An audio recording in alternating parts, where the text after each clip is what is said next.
All right. Sounds like we're set. Governor General, thank you for being with us. Go Irish. Yeah, that's right. Well, last home game of the season. It's amazing how fast time flies these days around here. Yeah. So obviously you won't be at the game this weekend. You're a little busy and not very close. Governor, tell us where you are and why you are there. Well, we're right now at in Nairobi, Kenya, and yesterday we were visiting with some troops from Indiana in the Guard, about 130 stationed at Camp Simba in close to the coast, and we're just thanking them for their service. And obviously, with Thanksgiving a week away, these folks are going to be here, and it's, I can tell you, not only hot, but it can get hot real quick in a nasty way in this neck of the woods in the world. And what I was able just to witness yesterday made me, full of pride. And the folks literally ooze duty, honor, country. They're working 8-hour shifts, 6 days a week. Like I said, it is hot. It is monotonous. They are looking outside the wire. And then going outside the wire and having to make sure that bad things don't happen. And so for us to be able to say, we're thinking of you, I want to raise a little awareness and maybe even a reminder that as we're all back home in the peace and security and serenity, surrounded by family and friends, if Hoosiers feel so inclined, add these guys to your prayer list. Yeah, for sure. They'll feel it. General, I wanted to ask you about this as well. Obviously, you are central to what's happening with the mission over there and the troops in the region. This is something that really has shifted up several notches since October 7th and the Hamas terror attack in Israel, with American troops in the entire Middle East on standby right now. Would you include these Hoosier troops on standby for potential help, for whatever help American military may need in case something continues to go south in Israel and Gaza? Yes, sir. Thank you for the question. That's the number one priority of my job, and that is to maintain the highest amount of readiness that I can throughout the entire Indiana National Guard, so that when we are called either by the governor for a state mission or by the president for a federal mission, that our soldiers are the most well-trained and well-equipped soldiers around the world, and that they can execute their mission flawlessly. And so I would say that these particular soldiers that are here in this part of the world, they are always on call for potential pivot to another mission, but right now they are focused on a force protection mission at a base camp just south of Somalia, and they are helping the Kenyan Defense Forces fight violent extremist organizations that are operating in this area of Kenya. Obviously, you can't get into operational strategies and tactics, but what specifically, if these forces are called to do something along the lines of the Israel-Gaza conflict, what specifically would these troops be tasked with? Well, that would depend upon what the task force commander would have them to do. The particular company that is there right now is an infantry company, and it's an airborne company. So they are trained in infantry doctrine that includes attack, movement to contact, attack, defend, things like that. And so that's their mission central task list that would drive whatever mission that they would be called to do. But right now, they are focused on the mission at hand, and that's fighting violent extremist organizations at Camp Simba, just south of Somalia. Am I reading you correctly? They're essentially a quick force reaction? No, they are a base. They are providing base camp security for an airfield, and along those lines, they have a response to help units around that area if needed. They're also helping the Kenya Defense Forces in their mission to fight the extremists as well. Okay. All right. Very good. Governor, wanted to ask you, we still have several months to go. You have 18 months-ish with your final term in office. And one question that is starting to surface a lot around here, with northern Indiana now being essentially bordered, and a little bit in Kentucky as well, with the whole issue of legalized marijuana. And there have been party members on both the Democratic and the Republican side from our area saying maybe it's time for the state of Indiana to take this next step and reap the benefits financially of legalized marijuana. I know you have been consistently against the idea. Would you be willing to consider, and what would maybe be the thing that gets you to reconsider your stance? Well, I like the way you phrased the question, but I'd answer it even if I didn't.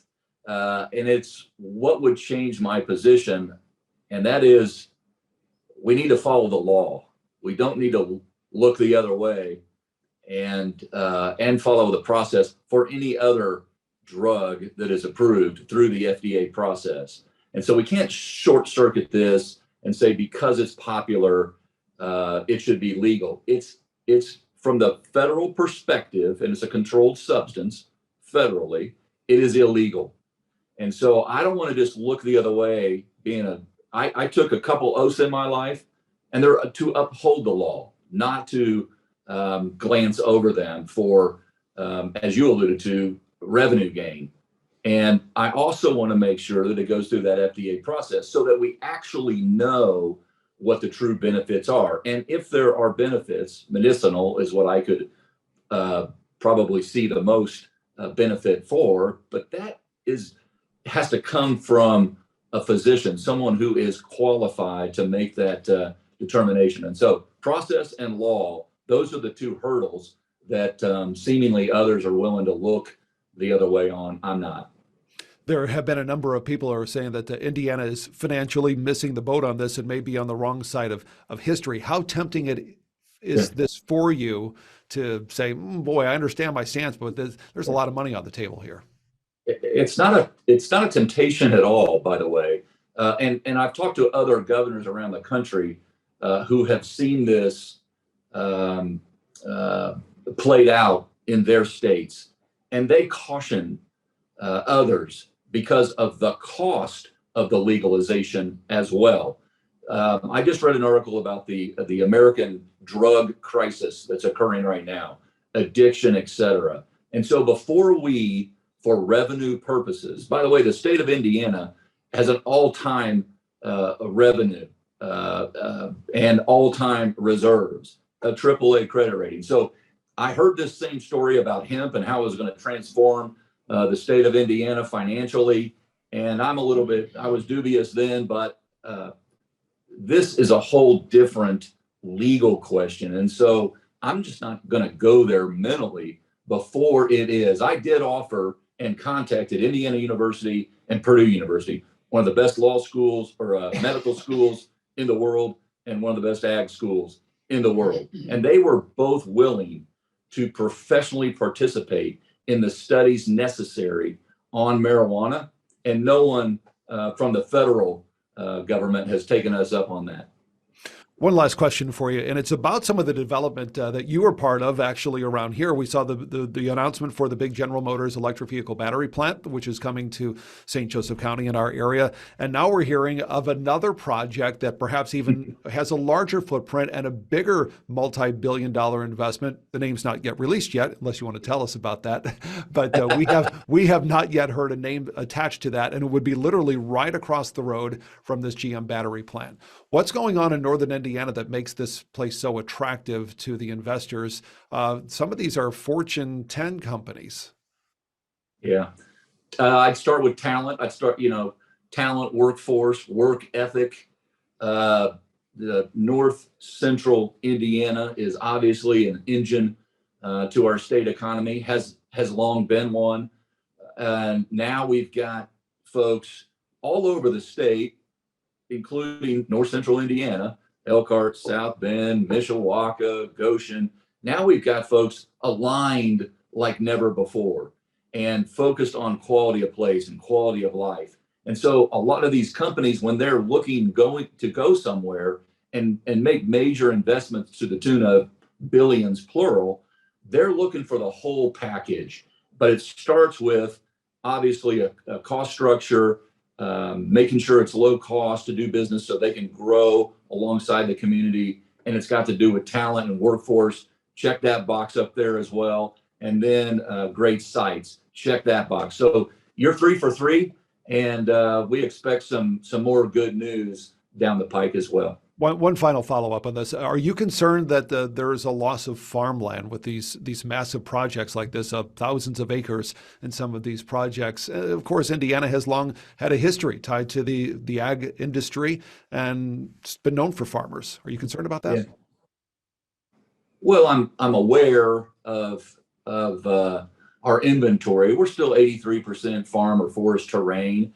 Obviously, we believe in local property rights. So these farmers who are maybe looking to do something different or are thinking about the community at large when they sell their property, I'm in their corner. Obviously, we're wanting to make sure that Indiana, whether it's on the farm, ag, bioscience, we get a much higher yield now than we did when Purdue University became a land grant university. And so obviously we want to make sure that we're an economy that's based on the future and we're attracting high demand and high wage jobs that fit into our ecosystems. Having Notre Dame, having Purdue, having Indiana University, having Ivy Tech, Vincennes University, this is really a recipe for success. And that's why you're seeing North Central Indiana really pop off the map